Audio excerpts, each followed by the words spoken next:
A lot of people have attempted to tame the legendary beast of Kings Island since 1979, but rarely do you have the opportunity to talk to one of the original beast tamers. That's an original crew member from the 1979 inaugural season of the Beast of Kings Island. Hello, everybody. Alongside Don Helbig, I'm Ryan Sir, and this is Tower Topics.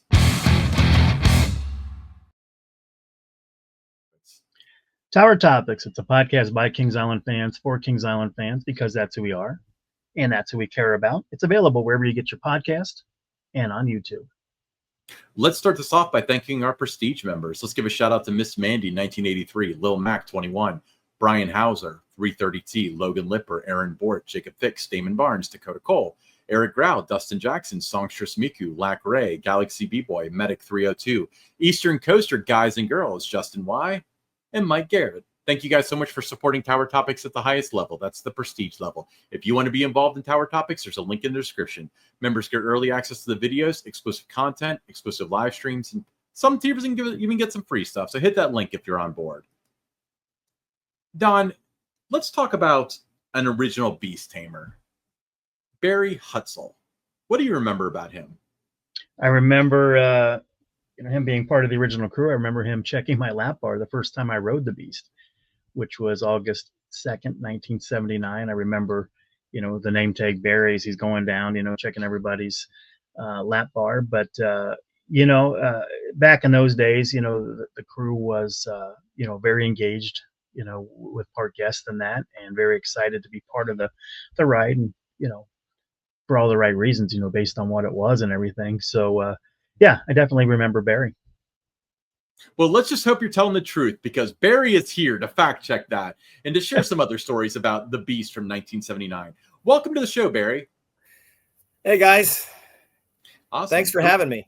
Thrilled to have you. Yeah, no problem at all. We're excited about this. Ryan wasn't around back in 1979 when the Beast opened, but I was. So, Barry, take us back to that time. What was it like to have a ride of this magnitude that,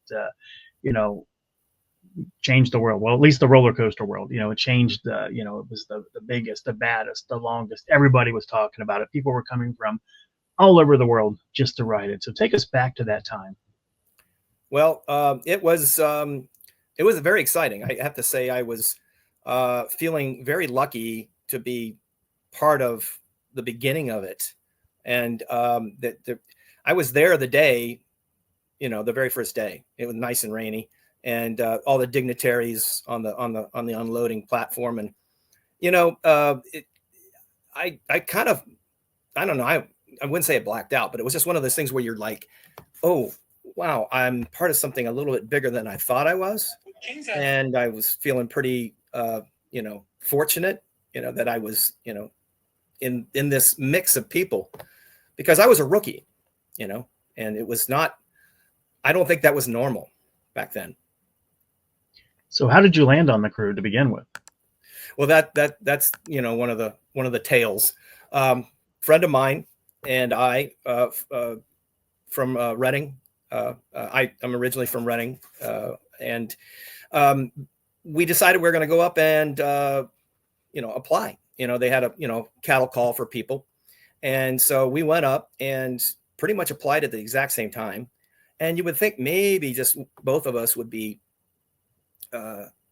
doing something similar, right? Well, no.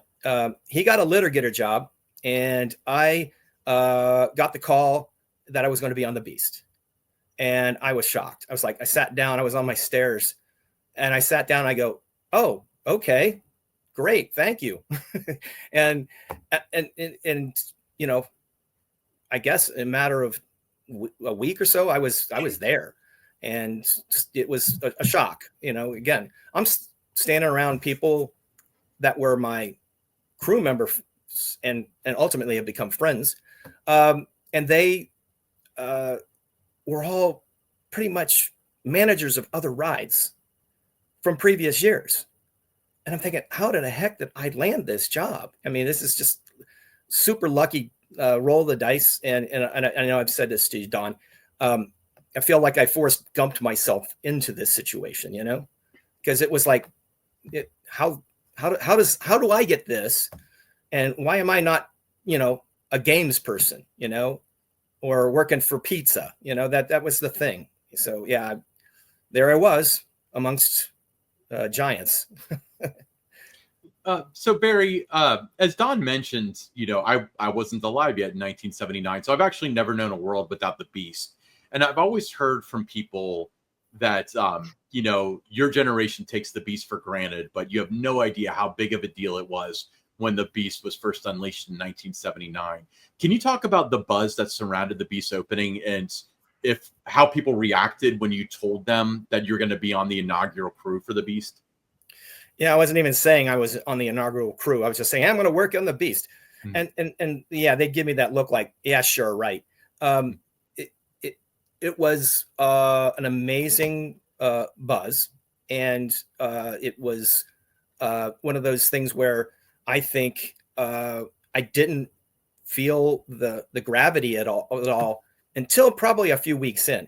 I mean, lines were long, 2 and 3 hour waits. It was crazy. And part of it was, if I can remember this correctly, but we were like we as in Kings Island, were the first to generate a commercial around one single ride. Wow. And that was the Beast. And that was that, if you remember it, you can look it up, but it was a cartoonish, drawing-ish kind of thing of the Beast. Kings Island dares you to come face to face with the Beast. The Beast. 7,400 feet of unrestrained terror. In a 70-mile-per-hour attack on your senses, the Beast throws you screaming through 3 tunnels, takes you higher than any other coaster. Come face to face with the Beast. The Beast. The biggest, baddest, longest, fastest coaster in the world. That was played, I think, regionally, and it drew a lot of people to Kings Island just to ride that ride. And so, no, you're correct in that. It was always like packaged with a lot of different things, showing the park with shows and games and just overall rides. But you're right, it was the first one to just call out one ride. But it didn't take long for the nighttime experience to become part of the lore of the Beast. It was totally different experience from what it was the day. And then do you remember all the nights where the Beast chant would get started? I'm sorry, the what? The Beast chant in the station. All the guests would be like, oh yes, Beast, Beast, Beast. Yeah. Yeah, that and the singing along to the soundtrack that we were playing.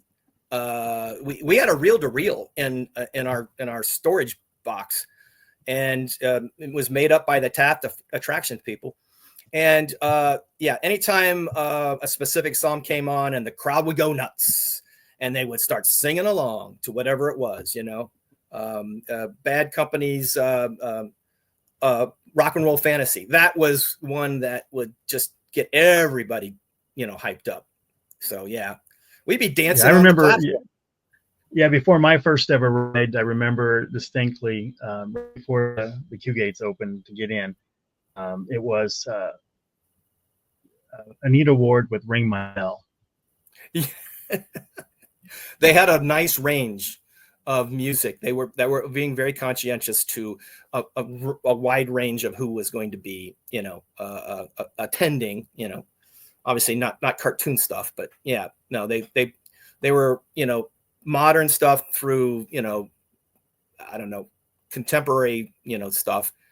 But that only lasted like a year and a half, and then we were allowed to make our own tapes because they replaced the reel-to-reel because it was kind of just hard to keep, and put in a cassette player connected to the sound system. All of the members brought in their own tapes. Now they would do their own mixtapes. It wasn't like, nothing but, the Beatles or anything like that. It was, you were conscientious that you needed to play a variety of songs. So that got to be a lot more fun. We got more songs, and we weren't having to listen to the same thing over and over again because it got really stale fast. Talk about the trains, how beautiful they looked. that blend, the paint job this first couple the years. Yeah. blend that they did for that. And again, it's you don't know what you had until it's gone, kind of thing. It's super impressive that they did what they did to make those look like they did. You know, from front to back, the blend of different colors. You know, and not just like, okay, this section's just red and this section's just yellow. No, they did a fantastic job of making, and that was back then them, I think, recognizing the need to make this special. So one of the things that really kind of added to the Beast lore was the many rides by Carl Eichelman and know the PR stunts pulled by Ruth Voss. Were you around for that? What kind of memories do you have of Carl and Ruth? Carl was there dang near from the near beginning, you know, and we kind of were like going, oh, he's a weirdo, you know, he's riding this ride a lot, and then we come to know him because he became, you know, I wouldn't say it was Ruth's pet, but Ruth was my, you know, Kings Island grandmother, you know, and she was the queen of PR, and she latched on to Carl and made him special. And I mean, he'd be in the station when we're walking in sometimes because she would let him in advance. He'd be on the very first ride and sometimes the very last ride. But yeah, he was obviously was a fan. Not a fan of waiting in line, but I mean, you know, he got to ride he got some of the best night rides ever with us. Cause I mean, the last ride was our ride. We were able to ride it with the brakes off and with the lights out. And there's nothing like it. I mean, talk about screaming down that last hill before the second hill. Holy smokes. It just seemed like it was out of control, you know? But yeah, he got to ride with us on those nights sometimes too. Yeah, and you're right. Like he kind of became, you know, friends with a lot of the crew members, and you know, it was almost like he was just to him it was part of the ride experience, really, right? I randomly out of the blue thought I'm going to give him a call and see how he's doing, and he sounded great, but he was retired, and he was telling me about all the memorabilia he had, and it was like a sweet, you know, kiss goodbye, because he was gone 6 months later, I think. Yeah, he was always adamant that if they ever put like the headrest on the coaster, that he was done riding. And the year that happened, you know, 1986, he was done. Yeah, it was not. I didn't appreciate it, but I mean, safety. I get it. There's some folks that got a little whiplash here and there over the years. So yeah, I think that makes sense. So when you worked there, can you talk about like the culture that you guys had as the Beast crew? I mean, especially during the Paramount years, like that's when I was young. You know, the Beast always had the best culture, and they always got people riled up. And, you know, I know a lot of the people that were Beast crew members in the early 2000s that are friends to today. What can you tell me about the culture back then? I felt we were pretty special. Well, we were made to feel special, I think, being who we were, because I think there was a lot of people would have loved to have that job in and all around the whole park. So again, you know, me and then there were other rookies that came along after that, but I'm sure there's some people who were like, oh, why did he get that job, kind of thing. And but it was the culture was pretty. I mean, we used to hang out. It was like afterwards we're heading over to Gold Star, grab some conies and a pitcher of beer, and that's the kind of thing that we were kind of doing. You know, everybody got along really well. You know, we had a friend that lived in Indian Hill, and he had a big old pool, and he'd host pool parties. You know, and we'd have a whole bunch of us show up. You know, it was a thing where we were always doing stuff together. Kings Island parties were the best parties. You guys had like softball teams. I've seen that before too, by the way. Not from riders, you know, ride crews, but yeah, in general, I think it was a thing, you know. Yeah, but like softball games were part of the fun too. Oh yeah, yes.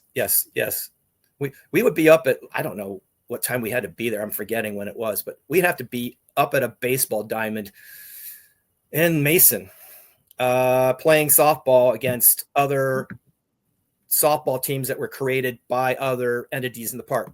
So games and pizza and I forget who all, litter getters. And we had a rides team. Actually, I think we had a couple rides teams. And so, yeah, we would play. We'd have to get up and there'd be like mist. You know, you couldn't see the ball sometimes. We were up so early and it hadn't been burned off.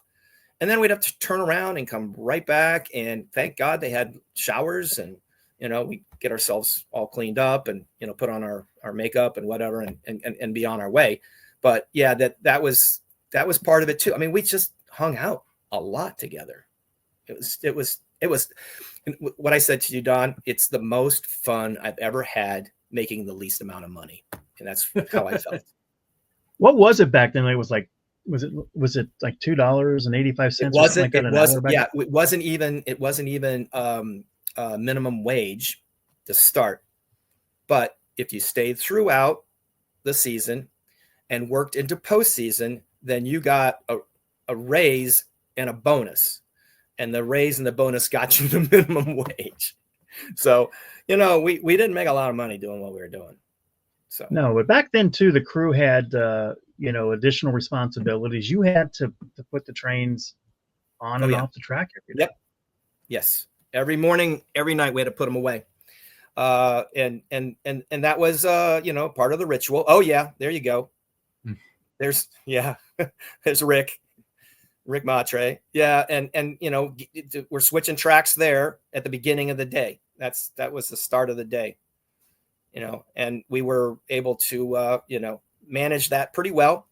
It wasn't as big a deal when we went from trying to run 3 trains to knowing that was kind of hard to do and not have things get weird in terms of sequencing. And so we were, you know, it was less of a problem. I wouldn't even call it a problem, less of an ordeal to get out just 2 of them, because that's what, you know, we ended up ultimately doing was 2 trains. So one was in the station and one was heading over to the second hill. And so, yeah, as long as loading and unloading went smoothly, and sometimes that did not go well, then we wouldn't have, you know, much of a backup. So I noticed he's not dressed like the employees are now. What were the uniforms like back in 1979? Yeah, that was the second year. First year, yeah, we were very themed. I think the whole park was extremely themed well. You know, the folks that were doing the race cars were dressed like people working in you know, a gas station. The rest of Rivertown was wearing checkerboard like shirts. You know, and you know, the Oktoberfest area was, you know, they looked like they were, you know, wearing lederhosen and you know, could have been, you know, doing some dancing. And you know, even the folks that ran the Lancaster Safari, they had their own thing. And we did too. So first year was, we wore long sleeve, buttoned down, looked like we were in our undershirt, you know, red, like we were some kind of coal miner, with suspenders and jeans. And so that was the look the first year. That's the look of us on the second year, where they switched us to Beast shirts. And, you know, I didn't mind that at all. You know, it's like, okay, now we're just wearing a t-shirt. That's great. And so, you know, that was second year. You know, I'm forgetting a couple of the names there. But Brad Wall's to the right there, I think. And obviously Rick is to the left. And I'm thinking that was not Bill Awesome. Bill somebody was on the right. But anyway, and we also, I think they even gave us hats at one point. Oh, there's Ray Ebersol. And he's wearing suspenders. See, we went from not wearing suspenders with the Beast shirt to just wearing the Beast shirt at one point. They took away the suspenders. So I'm sure all that stuff there was a laundering aspect to it that was, we're going to stop doing this. But yeah, probably got hot too. Were you relieved when they got rid of the suspenders? Yeah. Well, I mean, we know what Cincinnati's weather's like, and so the humidity and the heat can kind of crush you. But the third year we switched to the the tablecloth, back what everybody was wearing in, and even then that was still what made Rivertown what Rivertown looked like, was wearing the green and white checker button downs. Oh yeah, that was first year. Yes, and that was me at an interview. Me and I think somebody that was in charge of maybe games or I'm forgetting, and then there was a guy that was from entertainment, and we all got interviewed for a piece for the Inquirer. So I had a little less weight back then. You talk about the uniforms, but as a guest, I thought, my visits in the 70s and the 80s when they had the different uniforms based on section or maybe what even ride that you worked on, that really was like a nice little touch. It really enhanced the experience. It made you feel, like you had stepped into a different world when you went to Kings Island, like you do when you go to Disney World. So, I miss those days. I thought that was something that, really added to theming, the I think, was a little bit more important back then. I mean, we had water around us, and they had a waterfall from a coal mine. There was a coal car at the end of it, and we had to turn that on every morning and run water, which I think kept the bugs down. I don't remember any mosquito situation. So it's almost I don't either. I always hear that, where people will tell me that, well, the water was gone because the mosquitoes were bad. I don't recall that at all either. There you are. That's actually some artwork I did for a college project that I was working on. That's a black and white photo that I hand colored. But yeah, there you are, as you can see. And there was trees, obviously, too, that separated us, and on the other side of that tree line was where the bat was initially put. But yeah, that water, I thought, made us different, and nobody seemed to throw stuff in, like I think I heard it became more or less a dump for people to throw things in.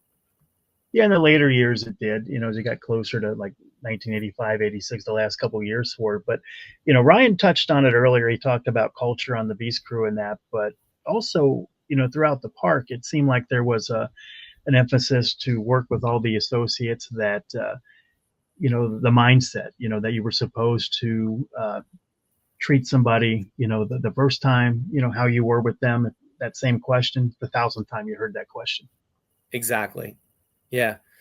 We there was a whole series of things that we would even say, because, there was always somebody down at the very bottom of the queue that was measuring to stop anybody coming through with small children, and we would let them go, but then we would be back up. There was two people up at the at the top, because of the two lines would then fill the back and the front. We had two people. I mean, that was the crew back then, was two people just measuring again, so nobody tried to sneak in their kid. And so we had a whole series of things, and in terms of communications, between each and all of us, we had quite a few. Well, I mean, all the cars were numbered, and so because they were numbered, numbered to us is like 3, 4 would be third car, fourth seat, and you use that kind of conversation to identify maybe somebody that might or might not be doing something right, or is planning on doing something wrong. You can kind of know what they're going to do, So we had our own, it's hand signs even, because it could get loud with the music. Yeah. So Barry, you shared with us some photos. I'm going to put up here some memorabilia, shall we say? Let's talk about these. What do these mean to you? So on the left is a piece of the chain link from the second hill. On my very last day, I decided I was going to take a little piece of memory with me. I'm not sure what got me to do that, but it was like, oh yeah, I'm going to go back and grab a piece of that. So I did that. And, there was a lot of them just laying around. It wasn't like it was like the only thing, or we're missing a link, So, but on the right, obviously, is a collection. Obviously, my name tag. Everybody seemed to somehow get their name tag out the last day too. And there's, the pins that I was wearing. I was into pins back then. I'm into pins now. I actually make pins as part of what I do for fun. But the other two pins are handmade. I didn't make the one on that says I tamed the beast. Someone gave that to me, but I did the I am the beast pin. I made that myself. And then I have the coveted We Built It pin. Not many of those were made. Those were handed out to Beast crew members and a few others. So, there's the I wrote it, obviously, and then there's the bat one there. But having a We Built It is like that's a special one. Yeah, I have one of those. Oh, nice. Yeah, Nice. I got one of those early Ruth Voss, a gift from Ruth. Well, Ruth, it was a few years after the ride opened, but yeah. The Golden Girl, man. Yeah, she knew what she was doing. But let's talk about some things like that. There was a lot of, hype, a lot of interest, people coming from all over the world to ride this coaster. But what are some interesting stories you have about the Beast that, people wouldn't know? Like just something that was just kind of a different experience that day for you. Well, I got a cheat sheet. I'll hit a few for you. Where is it? Hold on, give me a second. Oh man, I thought I had it right in front of me. Anyway, for example, there were two Honda four-wheeled vehicles. Those four-wheeled vehicles were basically like souped up, all-terrain vehicles at that time. That was a big deal, and they had roll cages. We had two of those, and both of them were used to, if there was a breakdown, someone could go out to the second hill really fast and get everybody calmed down until the lift would start again. Or at the end of the night, we would drive one out to the brake shed to turn off the brakes. And then someone would run to the second hill and turn off all the lights. And then we'd come back. But that became a race. And we had some problems with that. Because ultimately, someone to be unnamed thought he was going to beat me back from going out to the brake shed. And on his way down, because you go down the ravine area, right? And then head to the brake shed. And he did it a little too fast and flipped the whole thing and hurt himself pretty badly. I went back and I thought, how did I beat him so easily? And then I think we all had walkie-talkies, so we were calling for him and he wasn't answering. It's like, okay, we got to go back and find him. So he obviously hurt himself. At that point, I think they changed the rules on the usage of those. So I think only one was allowed out at a time. And, if there was a need for both of them, it had to be like, the Pope had to use, a special dispensation for that one. But yeah, that was one. That was one. Then there's the Beast Cup guy. Oh God, yeah, I remember him. The Beast Cup guy. He would collect. Okay, so you could get a drink because we used to have like, fountain drinks inside of the line was so long. We had a station just for drinks. They could sell drinks, and so this guy, there were souvenir plastic Beast cups with the logo on it, and he took it upon himself to, okay, I'm going to do this. I'm going to collect as many Beast cups as I possibly can. And he did. And he would be bringing up and he would go through the garbage cans and finding them. And he would bring them up and we'd have to take them from him and put them on the side for him. It's like, oh gosh, I got to go wash my hands after this. But I don't know how many cups he collected. Don't know. It was probably thousands knowing him. But that was another one. And I think the last night ride of the night is also kind of a unique thing. Yeah, everybody talks about a night ride, but we, being in control, were able to do a night ride without the brakes, without the lights. And that's an insane thing to be able to do. And it was fun. But then I started learning how many of the people I thought were pretty straight laced were going to stand on that ride during that time. And it's like, oh my gosh, what are you doing? And it's like, you know, because I played by the rules, and I couldn't believe that these people were standing up in the ride after we're not supposed to be doing that, right? But that is the most special way to ride it is no brakes, no lights. It was great. And okay, good. Yeah. I thought you were going to say the most special way to ride it is standing up. You know what? I don't know. I didn't do it. Again, Again, I didn't do it. No, I remember those like morning rides where the members of the American Coaster enthusiasts would get the first rides, yes. and there were We a had lot those of special times that days. there were a lot of times where the brakes hadn't been set yet. You know, so you did. No, get we a wouldn't. brakeless We ride would go in the out morning. after that. We got to give you guys all a treat. I remember that. Yeah. And then I did have one ride, one time where I did get and I don't think it was intentional, where it was the brakeless night ride with all the lights. Now, I think that just kind of randomly happened, or somebody had gone out to. We may have done it early and just decided, someone already was out there for some reason. Who knows? Yeah, good for you. But that was rare when that happened, though. Very rare. Yeah, I don't know if they do that now. I wouldn't know. Obviously, it's been a few years since I left the place. So they've got the trim brake set. Yes. Now I want to press on. You sent us another picture of what it appears like a piece of the metal banding from the track. Oh yeah. I don't want to let this go. Tell us the story behind that.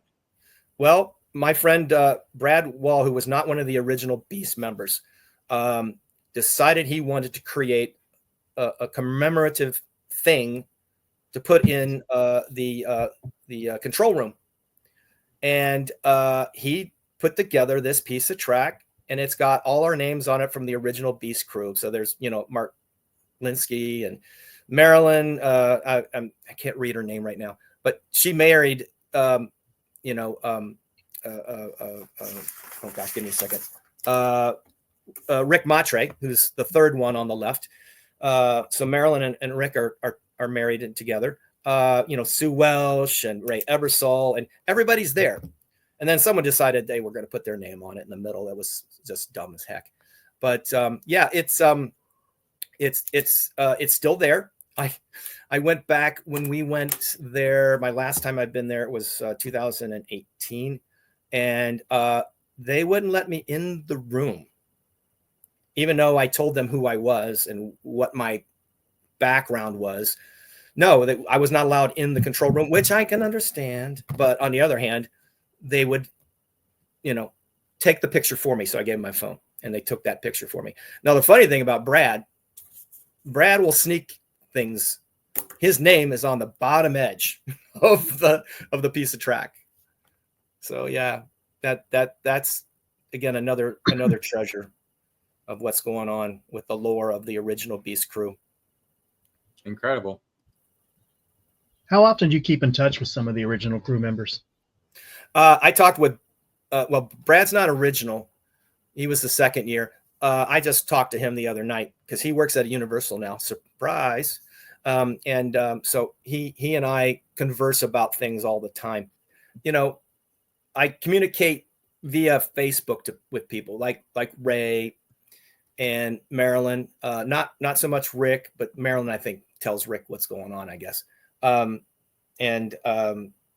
forget. Sue Welsh. I've communicated a little bit with her. That is still part of our connections.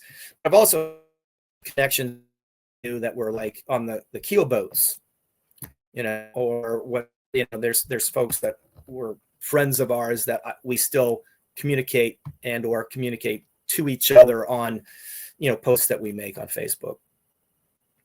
Yeah, I remember a lot of those names, so you're bringing back a lot of memories. Oh, I got most of them right here. Yeah. All right. Do you have any other memories from being on the Beast crew or working at Kings Island you want to share with us? Oh, sure. So back then, I was pretty fit, and that was partly because I was a wrestler in high school, and I was wrestling at UC the first year that I went to school there. So I was in pretty good shape, and high school nights, what were they called? The grad nights. Yeah, needless to say, the grads were usually pretty sauced. And so, it was rowdy, very rowdy. And we had, a situation where we were done for the night. The last train had left the station. And I'm guessing we didn't have anybody down at the bottom because we didn't need anybody to measure people. Everybody was high school or better. And two guys decide they're going to walk up to the thinking they're going to get on a ride. And I confront them. I say, "Hey guys, we're done. Sorry. Last train just left the station. No, we want to ride." And they were drunk. And so anyway, one guy gets really belligerent with me, and he decides he's going to take a swing at me. And he does. And unfortunately, I do the thing you're not supposed to do. I defended myself, but I did it in a wrestling way. So I grabbed him and took him to the ground. And I'm yelling, "Call security!" The other guy ran like a baby. And so, yeah, that night I got a lesson from the director of rides, Mr. Reed, on what you don't do with your patrons. And so that was like, okay, now I know. All right, I'll be a little bit more mindful about, using my wrestling techniques on people that, try to hit me. Actually, he did hit me. He hit me in the shoulder, and then he swung at my face and missed me. So, and then that was one of them. It was like, oh my gosh, yeah. The one thing that I was going to mention also was my last day. Brad Wall and I were always doing silly, mischievous things. We had decided our last, we were early shift. So our last end of the shift of our being there, we were going to jump off the trestle into the water while a train was coming around. And we did it. And I went back. He went face first. I went back first. And the water was about 3-4 feet deep. So, nobody got hurt. But, oh, my God, again, talk about getting, in trouble. Actually, I think we could have gotten away with it if Brad wouldn't have walked into the office. I don't know if it was a situation where he thought he needed to clock out or what. But anyway, I was already in our in our locker room, and he came back to me and said, "Hey, I thought people wouldn't think it was a big deal, and it's a big deal." I go, "Oh no!" Yeah, yeah, you'd never get away with something like that today. I mean, oh God, no. Well, obviously, there's no water to jump in, so right. There's that. So, but maybe you're the reason the water's gone. I threw that out there when I saw that. Yeah. It could be something like that where they talked about things, and maybe that was one of the reasons. So nobody does it. That for me, it was okay, it's my last time. I'm not going to worry about this. Unfortunately, I got a call back, and I started working again on weekends. So the funny part about that was my manager at the time decided I hadn't gotten my review. So he gave me my review when I came back on the first time I came back, handed it to me. It was all zeros. No. Like, oh no, this is going on my permanent record. No, but you guys had, that's one of the things, and one of the different vibes you get today is that it seemed like everybody had so much fun. Not only working there, but working with each other. And you just don't get that vibe all the time. Like everybody's kind of, distance from each other. And you would see people, when I worked there, the 17 years I worked there, toward the end, you would go into the, what's the employee, cafeteria, and everybody's on their phone. Nobody's, talking with each other. They don't have the I can softball anymore. imagine. Yeah, they don't have I can't even softball imagine. anymore. Yeah, nothing You like know, that. So I don't think, people still make friends in there that, but wasn't not anything like like it that. was back in your day. Yeah. The most distraction in the break room, in the lunchroom, was there were video games in the back side of it. You could end up playing Pac-Man the whole dang time if you wanted to, but no, you basically sat down and had lunch, and everybody talked to each other, face to face. So that was a thing. Oh, did I tell the Toto story? No. So let's hear it. Was it Timberwolf? Name of the the place where you could perform at? Yeah. Yeah. Everybody that performed there were given the ability to ride one ride without waiting in line. And obviously with where we were, it was the ride that was of choice. And Toto decides they're coming out, get a ride. And Ruth walks them up because they were playing that night. And they were under the influence of something. And so we're all going to give them a ride. Cool enough. I mean, there's a lot of people waiting in line to get in, right? And so they get the ride, and they decide they're not going to get out.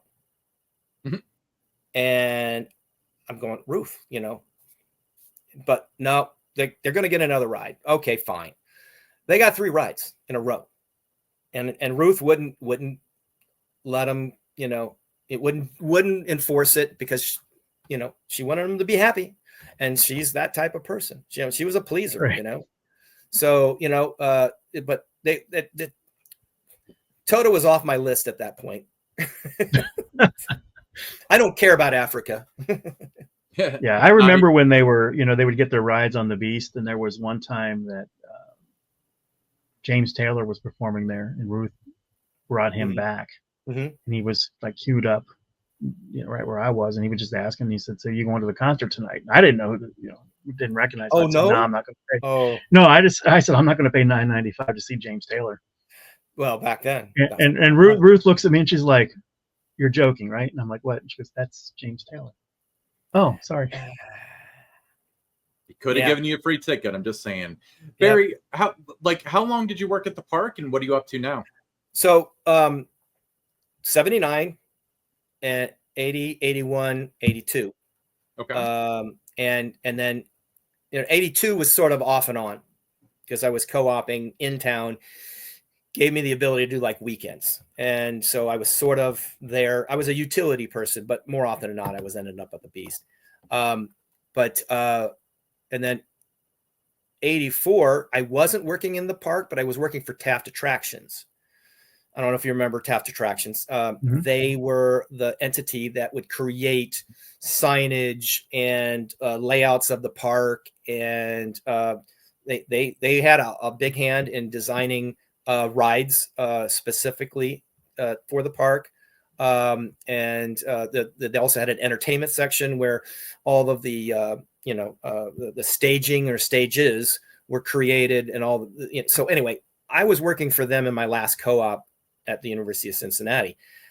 And so for 2 quarters, I was out there all the time, taking pictures, taking measurements, documenting things for us to be able to, change a sign out, or we're switching now to, the Smurfs. Now we're going to have a Smurf sign or whatever. So, I got to be kind of involved to a certain extent up through 1984. Very cool. What do you do now? So I'm retired. Awesome. My last job was my own business. I owned Baza Design, and I was, an industrial designer, graphic designer type person, doing work for a variety of my clients. And I've been fortunate in my many years of being in design to develop some things that have been worth something to me. So like lighting for football stadiums, developed a very unique lighting that won an Edison Award. In fact, it won the top Edison Award that year, which was pretty dang cool. A lighting product being an Edison Award winner, and an industrial design award for that too. And so I've been, again, I'm Forrest Gumping through a lot of this stuff, but graphics has always been a focus for me, and I still do that. I'm on a couple of different boards of nonprofits here locally in Holland, Michigan. And so I do a lot of graphic design for those venues. And I also design hat pins like this here. I do those as kind of a side hustle for myself. I go to a lot of music festivals. Well, I go to some music festivals. My wife will say, you only go to one. And that would be Electric Forest, which is about an hour from here, north of here. I've been to Electric Forest 10 times. And I've gone with my daughters every year. So it's a thing for us. But I've gotten into this, pin and merch kind of, type of work that I do, and I do it for fun. It's not like I'm making a whole lot of money. Actually, I'm not supposed to be making a whole lot of money anyway, seeing as I'm retired now. But that's kind of where I'm at, is doing those kinds of fun things for myself and, babysitting granddaughters. So I got that job. That's a fun role with the granddaughters. Now I have a granddaughter now. She's 7 months old and just so much fun. It is awesome. Yeah. I watch my daughter's 2 girls every week during the summer because of her job changed a bit and she needed help on Fridays. So I've been able to do that for her, and, and they're fun. They're pretty easy. They still let me do work while they're screwing around, or they'll be in here with me, looking at my pins on my wall, Papa, you got a new pin you're designing, show it to me, kind of thing. Yeah. Cool. Well, hey, it was a pleasure having you on the show. It was really cool talking to somebody that was an original member of the Beast Crew. That's quite a thing to hang your hat on. Your hat with many pins you designed. Yes. Yeah. If you're ever back in the Cincinnati area, you're going to Kings Island, certainly let us know. We'd love to meet up with you there. That would be fantastic. Yeah, we're actually looking to go to Dolly World in September. So, but Cincinnati, we'll be in December for a wedding. So that won't be, I don't know. Is that when they have Winterfest? Okay. They do. I will have to keep that in mind because we'll be down for multiple days for that. So yeah, that would be awesome. Cool. Well, it's been a pleasure meeting you. Thank you so much for being on the show. Well, thank you, Ryan.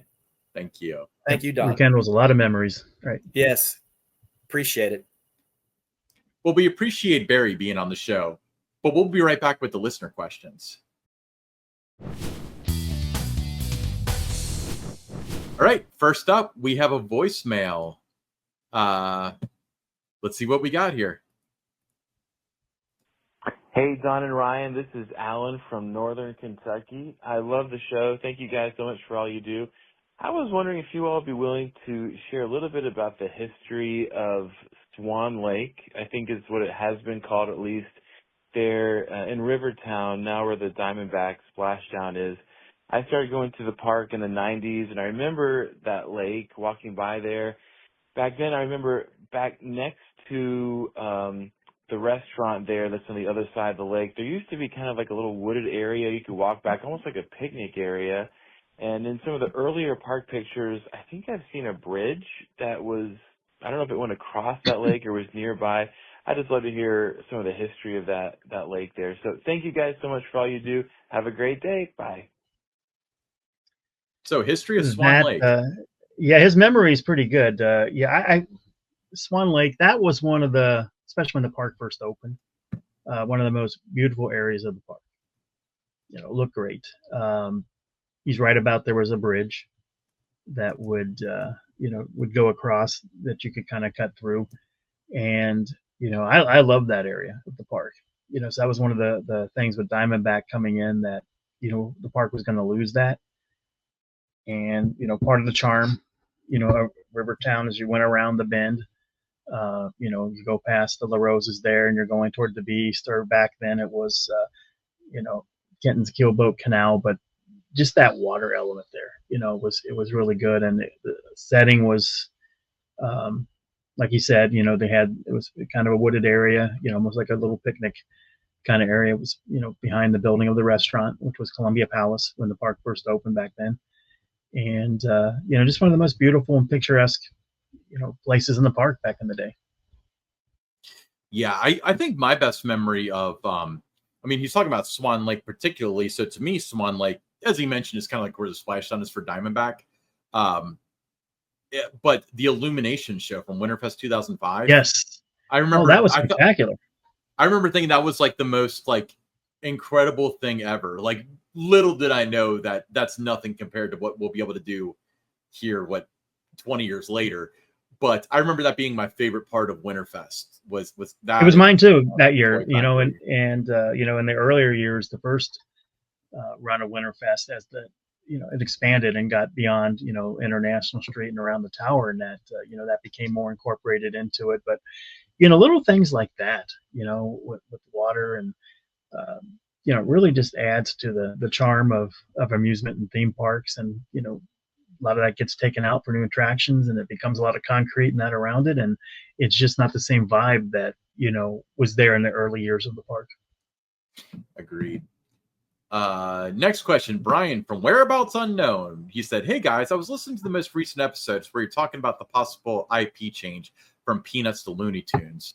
But it got me thinking, doesn't Warner Brothers own Hanna-Barbera? In theory, couldn't we potentially see the return of Hanna-Barbera land at Kings Island in the future? I know having Hanna-Barbera characters in the parks probably isn't the norm for Six Flags, but I think Kings Island and possibly Kings Dominion could be the exception to the rule here. Kind of how you mentioned that Knott's Berry might be the exception to the rule with Peanuts. I'd love to hear your thoughts on this. What do you think the likelihood is? Buy or sell? Love the show. Keep it up." I guess technically that's a buy or sell. But yeah, buy or sell. So I'm going to sell. No, I think that's a great question. That's come up. I've seen several people on social media talking about that. I've had people messaging me asking if that's a possibility. Sure, it's a possibility, but they would, I believe, with Six Flags, stick with what they have.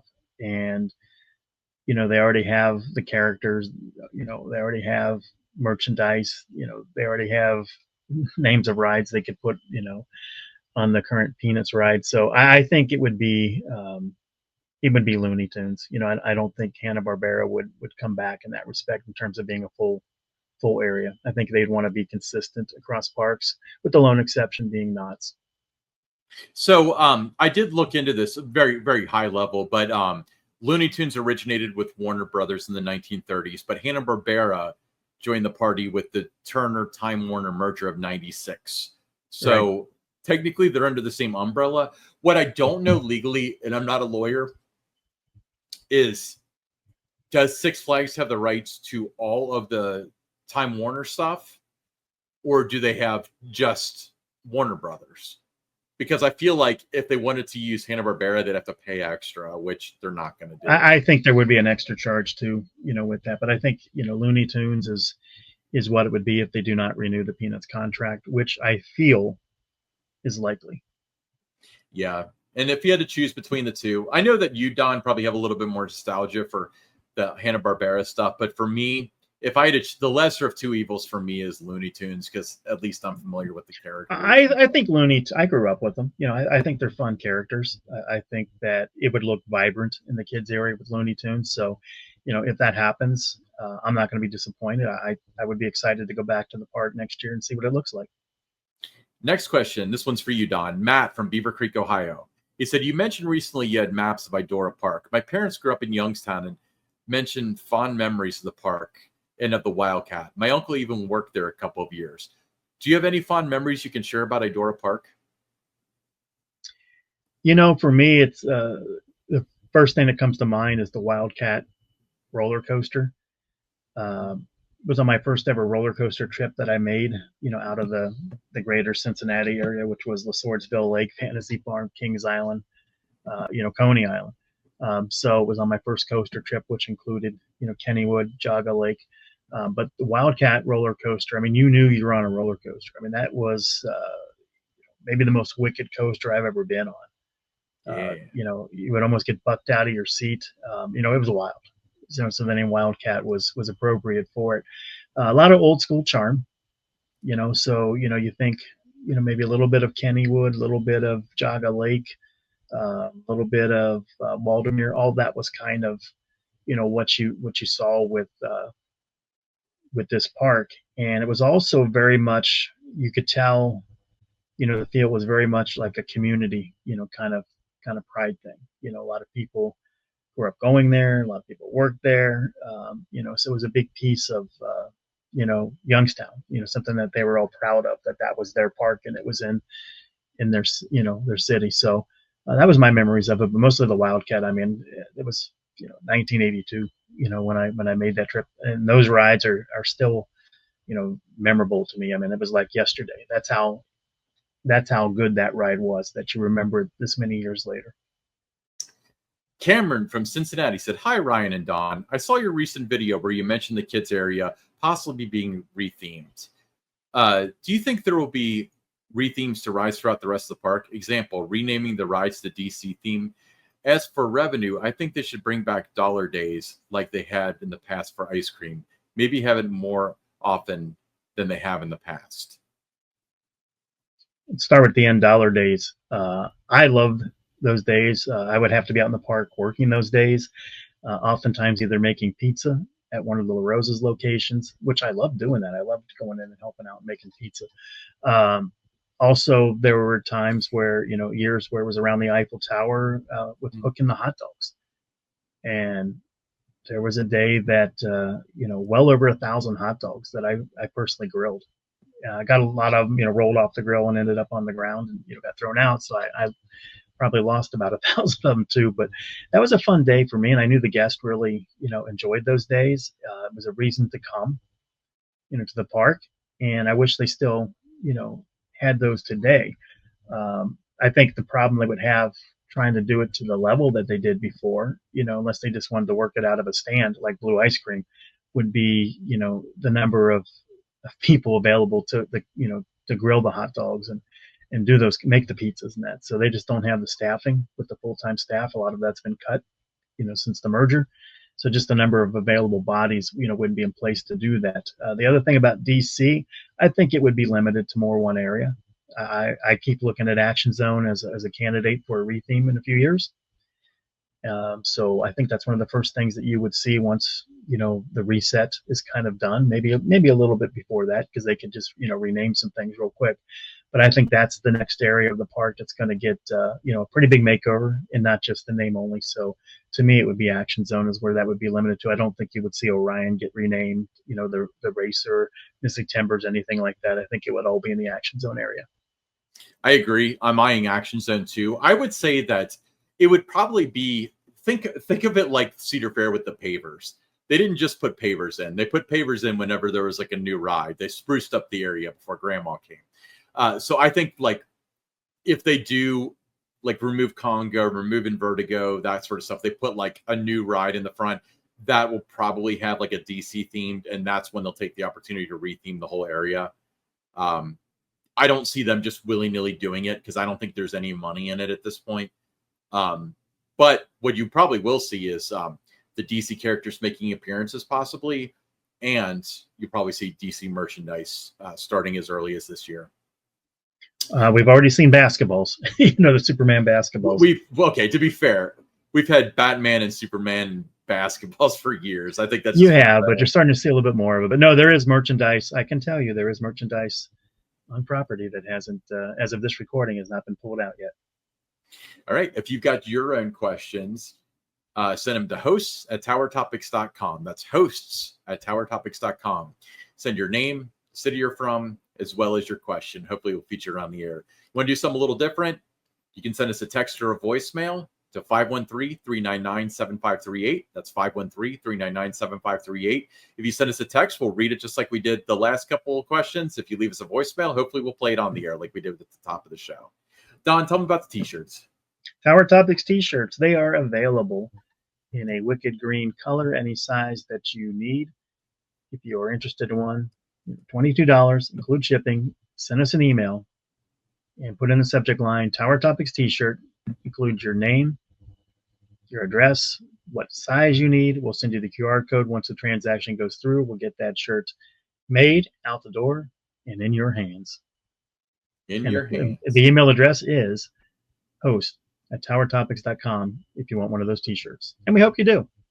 We hope you do. And while you're playing around on the internet machine, go on Facebook, search for Tower Topics. We got a Facebook group. It's a great way to connect with other Kings Island lovers and discuss the show and discuss what's going on at the park. We're not going to mute you if you had a bad experience. We're not going to mute you if you had a good experience. We'd love to see you on there and build that community. Yeah. I'm Ryan Sir. That's Don Helbig. This is Tower Topics.